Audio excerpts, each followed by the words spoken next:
the early days of Bitcoin, before price charts and institutional investors, one name quietly reshaped how the world would first understand this new technology.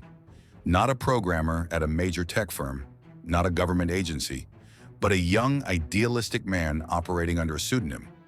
Ross Ulbricht never intended to become a symbol, yet his creation would become Bitcoin's first global spotlight and its most controversial introduction.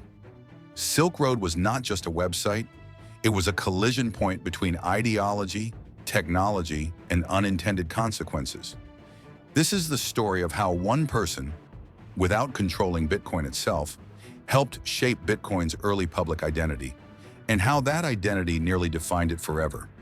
Early life and ideology. Ross Ulbricht grew up far from the world he would later be associated with. He was academically strong, curious, and deeply interested in ideas, especially how societies organize themselves. Ulbricht studied physics and later materials science, but his intellectual curiosity went beyond formal education. He became increasingly drawn to libertarian philosophy, Austrian economics, and the idea of free markets operating without centralized control. To him, government and large institutions weren't just inefficient, they were barriers.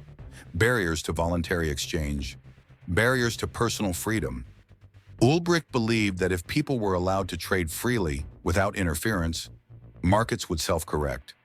This belief wasn't rooted in criminal ambition, it was philosophical. He was searching for systems that reduced power, not abused it. And when he discovered emerging tools like Tor and Bitcoin, he saw something powerful, a way to test those ideas in the real world.